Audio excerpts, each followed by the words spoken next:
ایوان میں اسپیکر اور ڈپٹی اسپیکر کے انتخاب کا عمل ہوا.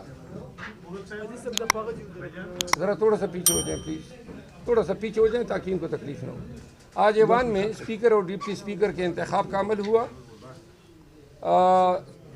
سردار ایاز صادق جو ہیں انہوں نے نئے اسپیکر کی حیثیت سے منصب سنبھالا.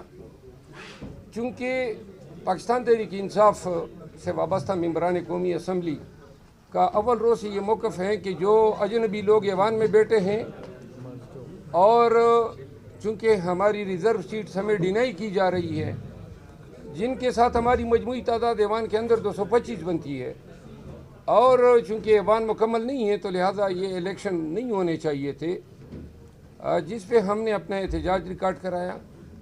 اور پی ایم ایل این کے لیڈر نواز شریف اور شہباز شریف جب آئے تو ایک تو چونکہ آپ دیکھ رہے ہیں یہ لوگ مینڈیٹ چور ہیں اور اسی چوری سے خائف ہو کے ان کی آواز میں نہ گنگرج ہے نہ یہ کوئی ریزسٹ کر پا رہے ہیں, خاموشی سے دب کے بیٹھے ہیں.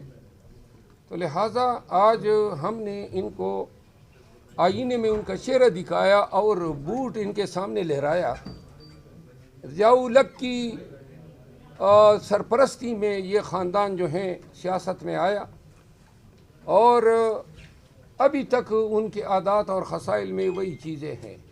آج بھی ہم نے ایوان میں کہا کہ ایوان, جب اسپیکر نے یہ کہا کہ ایوان جو ہیں یہ سب سے مقتدر فورم ہے, تو میں نے اس پہ اٹھ کے کہا کہ کاش یہ مقتدر وہ تھا, کیونکہ جو لوگ ایوان میں جیلی طور پہ الیکٹ ہو کے آ سکتے ہیں اور اجنبی ہیں, ایم این اے بن کے بیٹھے ہیں, جنہوں نے ان کو بنایا ہے, اس سے مقتدر کوئی نہیں ہو سکتے ہیں.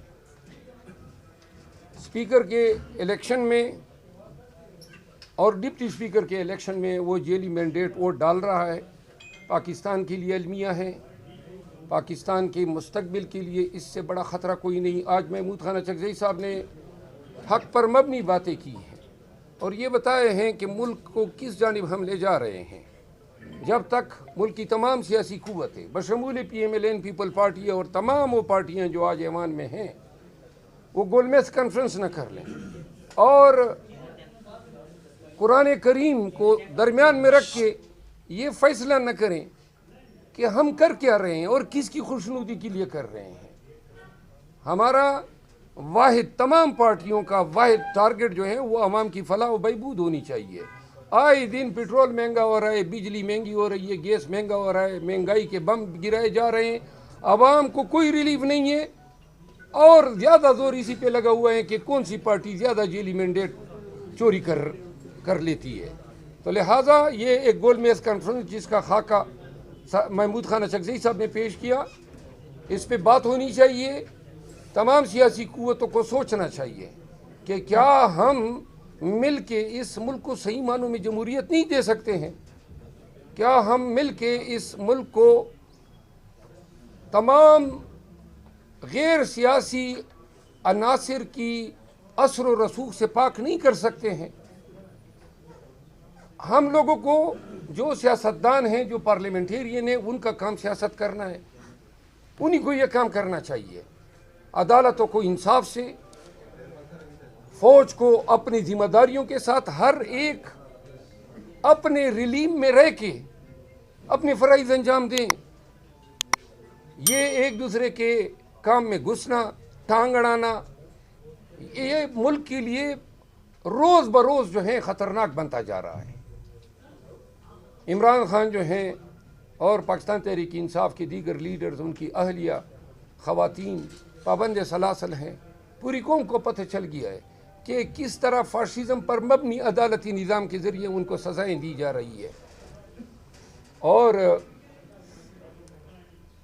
ایک ہفتے میں 3 سزائیں, اور ابھی پھر جو ہیں القادر ٹرسٹ کیس میں نیا کیس مومنٹم پکڑتا جا رہا ہے تاکہ یہاں سے اگر رہائی ہو تو نئے سزا کا فیصلہ تیار رہے.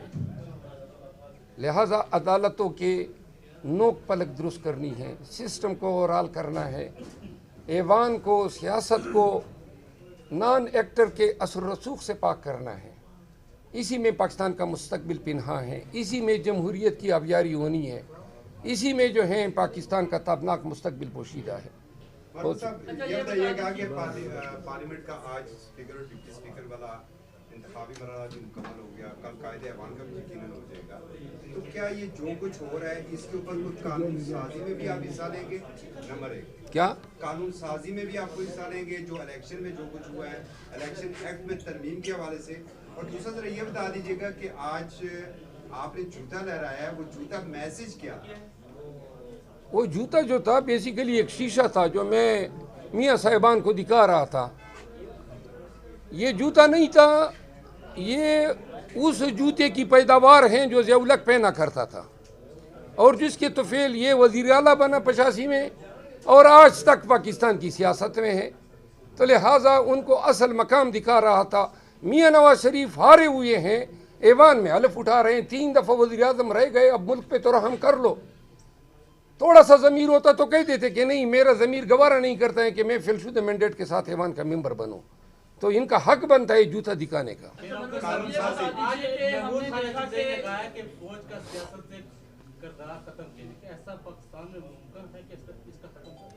نہیں، انڈیا میں ختم ہو گیا ہے، بنگلہ دیش میں ختم ہو گیا ہے، چائنا میں نہیں ہے، نیپال میں نہیں ہے، افغانستان میں نہیں ہے، کہاں پر ہیں؟ ایران میں نہیں ہے، چاروں اطراف پہ آپ نظریں گھما دیں، تو لہٰذا ہمارے ملک میں بھی ختم ہونا چاہیے۔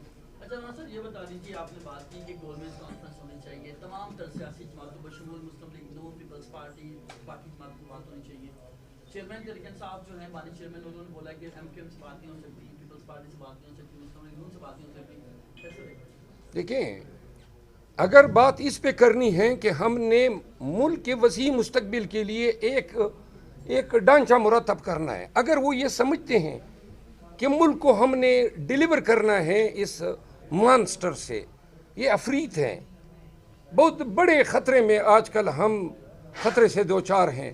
اگر یہ سیاسی قوتیں یہ سمجھ سکتی ہیں کہ ہم نے پاکستان کو اس دلدل سے نکالنا ہے، سب کو احساس ہونا چاہیے ہمارے اوپر گمبھیر گٹھائیں چھائی ہوئی ہیں، ہماری معیشت زبوحالی کا شکار ہے، انٹرنیشنل کمیونٹی پاکستان کی بننے والی حکومت کو ایکنالج نہیں کرے گی، دنیا احترام نہیں دے گی، ایوان کے اندر یہ دینگا مشتی جاری رہے گی، تو لہٰذا جب تک سیاسی سٹیبلٹی نہیں ہوگی، نہ معیشت کا پہیہ درست ہونا ہے، نہ ملک میں پولرائزیشن ختم ہونی ہے، نہ ملک میں دیگر مسائل جو ہیں جو روزانہ جنم لے رہے ہیں بشمول مہنگائی کے، ان کا خاتمہ ممکن ہے۔ ایک گورنمنٹ مجھے قانونی پوائنٹ چاہیے کہ آپ ظاہر ہے سینئر لائر بھی رہے ہیں، جج بھی رہے ہیں، بغیر کورم پورا ہوئے، بغیر ایک سب سے بڑی سیاسی جماعت کی خواتین کے ڈپٹی اسپیکر کے انتخابات ہو گئے، اسپیکر کے ہو گئے، اسی طرح امید کی جا رہی وزیر اعظم کا بھی ہو جائے گا، آئینی اعتبار سے معاملہ کیسا ہے؟ ہم اس کو چیلنج کریں گے کہ ہمارے ریزسٹنس، ہمارے احتجاج کے باوجود اسپیکر نے اس پہ کوئی رولنگ نہیں دی، اور جو لوگ اس ووٹ کے عمل سے رہ گئے ہیں ان کا حق تھا ایوان کا ممبر بننے کی وساطت سے کہ وہ بھی اس پروسیس میں ووٹ ڈالتے، لیکن چونکہ آپ دیکھ رہے ہیں کہ ہر فورم سے ہمارے ساتھ زیادتی اور ظلم ہو رہا ہے، تو یہاں بھی انہوں نے الیکشن کمیشن نے ابھی تک ہماری ریزرو سیٹوں پہ کوئی نوٹیفیکیشن نہیں کیا ہے۔ اسپیکر کو چاہیے تھا اس کو مؤخر کرتے، لیکن ان کو جلدی ہے حکومت سازی کی، ان کو اندیشے ہیں کہ کوئی نیا کڑاگ جو ہے نہ نکل آئے، کوئی اور پارٹی جو ہیں کہیں اور سے کوئی پینترے نہ چل دے، تو لہٰذا اپنے خوف کی وجہ سے ان کو بہت زیادہ جلدی پڑی ہوئی ہے۔ کل کے احتجاج کے حوالے سے کیا تیاری؟ کل شاید بارش متوقع ہیں، تو بارش کے باوجود لیاقت باغ میں وہاں عوام کو میری اپیل ہے کہ لیاقت باغ آئیں، پنڈی کے عوام اور تمام فیملی سے، وہاں سے ہم اکٹھے ہو کے مری روڈ کے راستے سے ہم ایکسپریس وے سے ہوتی ہوئی سیدھا ہم اسلام آباد پریس کلب آئیں گے۔ پہلے ہمارا پروگرام تھا F9 پارک جانے کا، جو اب ہم نے سیدھا ایکسپریس وے سے ہم آئیں گے اسلام آباد پریس کلب۔ اسلام آباد اور پنڈی کے باسیوں سے، خواتین سے، تمام یوتھ سے، بزرگوں سے، سب سے التجا ہے 11 بجے ہم ہوں گے لیاقت باغ میں اکٹھے، اور انشاءاللہ 4 بجے تک یہاں پہ پہنچیں گے. اسلام آخر میں کامنٹ کرتے ہیں. آپ کو جانا تھا کہ 144 کا نفاذ ہے اور گزشتہ بار بھی آپ کو گرفتار کرنے کی کوشش کی گئی تھی, اس دفعہ بطور ممبر اسمبلی بھی گرفتاری ہو گئی. اس وقت بھی میں ممبر اسمبلی تھا, اور گرفتاری الف لینا یا نہ لینا ان ناہنجاروں کے سامنے کوئی حیثیت ہی نہیں رکھتا ہے. ہم 144 ہمارا حق ہے پاکستانی کی حیثیت سے. آئین ہمیں حق دیتا ہے کہ کسی بھی ناجائز غلط کام کے خلاف احتجاج کریں, یہ آئین کا حق ہے. 144 وہ ضابطۂ فوجداری جو ایک ذیلی قانون ہے, آئین سپرسیڈ کرتا ہے, اور عدالتوں کے سپریم کورٹ کے بہت سارے فیصلے ہیں کہ 144 کے تحت صرف ایک پارٹی کی ایکٹیویٹی کو روکنے کے لیے 144 لاگو کرنا خلاف قانون ہے. تو لہٰذا چاہے یہ 144 لگائے یا نہ لگائے, ہم اپنا احتجاج کریں.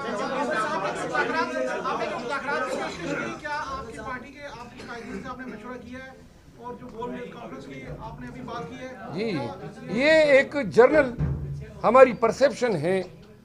محمود خان اچکزئی نے بیسیکلی جو بات کی ہے یہ پوری قوم کا بیانیہ ہے. پوری قوم یہ چاہتی ہیں کہ سیاسی قوتیں مل بیٹھ کے پاکستان کے مستقبل کا حل نکالیں. سر نواز شریف سینئر جج بھی رہے ہیں, مجھے یہ بتائیں کہ سوال ہے آپ سے, اسلام آباد ہائی کورٹ نے آج ایک بڑا فیصلہ دیا ہے. ڈی سی اسلام آباد اور ایس ایس پی آپریشن کو گرفتار کرنے کا حکم دیا تھا, جو کہ شاہدانہ گلزار اور شہریار آفریدی کے خلاف 3 MPO کے تحت مقدمہ درج کیا تھا انہوں نے. جی, یہ جو مقدمہ جس میں آج سزائیں ہوئی ہیں وہ کیسز میرے دائر کردہ ہیں.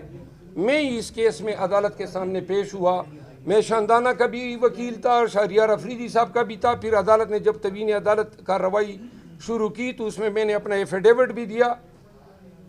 یہ جو سزائیں ہوئی ہیں ڈی سی اور ایس ایس پی کو, میں اس فاضل جج صاحب کو خراج تحسین پیش کرتا ہوں. ایسی سزائیں بے دریغ ہونی چاہیے. آئی جیز کو ہونی چاہیے, ڈی آئی جیز کو ہونی چاہیے, کمشنروں کو ہونی چاہیے. جن جن لوگوں نے بنیادی انسانی حقوق کی پامالی کی ہیں ان کی جگہ جیل میں ہونی چاہیے. یہ فیصلہ ایک پیغام ہے ان تمام سرکاری افسران کے لیے جنہوں نے سرکاری منصب کا ناجائز اور بے دریغ استعمال کیے.